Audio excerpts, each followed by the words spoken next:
శుభోదయం. Global బెతేనియా Calvary ministry తరపున ఈ ఉదయకాల సమయంలో మరొక్కసారి మీ అందరితో కూడి కలుసుకొని దేవుని పరిశుద్ధమైన మాటలు ధ్యానించడానికి దేవుడు నాకు ఇచ్చిన మధురమైన అవకాశాన్ని బట్టి దేవునికి ప్రత్యేకమైన వందనాలు తెలియజేస్తున్నాను. ఈరోజు కూడా పరిశుద్ధమైన వేద గ్రంథంలో నుండి మరొక చక్కటి మాటను చదువుకుందాం. 2 పేతురుకు రాసిన పత్రిక 3వ అధ్యాయము 9వ వచనాన్ని నేను చదువుతున్నాను. దయచేసి గమనించండి. 2 పేతురుకు రాసిన పత్రిక 3వ అధ్యాయము 9వ వచనము. కొందరు ఆలస్యమని ఎంచుకున్నట్లు ప్రభువు తన వాగ్దానమును గూర్చి ఆలస్యము చేయువాడు కాదు గాని ఎవడనూ నశింపవలనని ఇచ్చయింపక అందరూ మారుమనసు పొందవలనని కోరుచు మీ ఎడల దీర్ఘశాంతం గలవాడై ఉన్నాడు. దేవునికి మహిమ కలుగునుగాక. అవును ప్రియులారా, పౌలు గారు ఈ మాట మనందరి కోసమే మాట్లాడుతున్నాడు. అందరూ మారుమనసు పొంది రక్షింపబడాలని, దేవుని యొక్క 2వ రాకడలో మనము ఎత్తబడాలని ఎదురు చూస్తున్నాడు. అందుకే యేసుక్రీస్తు వారి యొక్క 2వ రాకడు కూడా ఆలస్యం చేయుచున్నాడు అని చెప్పవచ్చు. ఆయన శాంతాన్ని మనం ఇంకా పరీక్షించకూడదు, వెంటనే మారిపోవాలి. ప్రభుని ఆనంద పెట్టాలి ప్రియులారా.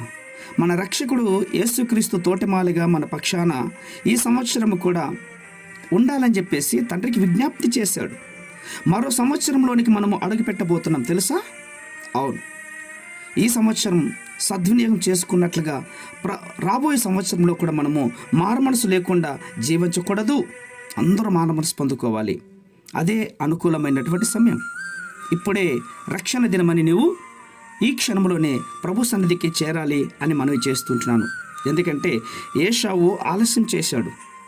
ఏశావు ఆ తర్వాత ఆశీర్వాదం పొందాలని, తర్వాత కన్నీళ్ళు విడుస్తూ దానికోసం శ్రద్ధతో వెతికినా కూడా మారుమనసు పొందుకోవడానికి అవకాశమే దొరకకుండా వెళ్ళిపోయింది. నా ప్రియమైన సహోదర సహోదరులారా, మనము మన ప్రభువుని విసర్జించకూడదు, ఇక అంగీకరించాలి.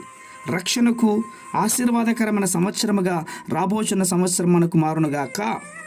ఈ సంవత్సరంలోనైనా మారుమనసు పొందాలని తీర్మానం చేసుకుందాం. ఈ తీర్మానాన్ని నిజాయితీగా అమలు చేసి దేవుని వెంటనే అందరినీ కూడా రక్షణలోనికి నడిపించి దేశానికిని, రాష్ట్రానికిని, మనకున్నటువంటి గ్రామాలకును, పట్టణాలకును మనము ఆశీర్వాదకరమైనటువంటి జనముగా మార్చబడదాముగాక. కాబట్టి ఆలస్యం చేయకుండా నిర్ణయాలు వెంటనే తీసేసుకుందాం. కేవలం ఇక ఒకే ఒక రోజు మిగిలింది. ఈ ఒక్క రోజులు మాత్రమే దేవుని యొక్క సన్నిధానంలో మనం తీర్మానం చేసి నూతన సంవత్సరంలోనికి ప్రవేశించదముగాక. పరిశుద్ధమైన మా ప్రియ పరలోకపు తండ్రి, నిజమే నాయనా, ఇప్పుడు వింటున్నటువంటి మాటలు ఎంతో శ్రేష్టమైనటువంటివి నాయనా. తండ్రి, మీరు అన్నిటికీ ఆధారమునైనా తండ్రి, ఆ వాగ్దానమును గురించి మేము ఆలస్యం చేయవాడు కాదు ప్రభువా. సకాలంలో మేము మారుమనసు పొందాలని మీరు కోరుకుంటూ ఉంటున్నారు.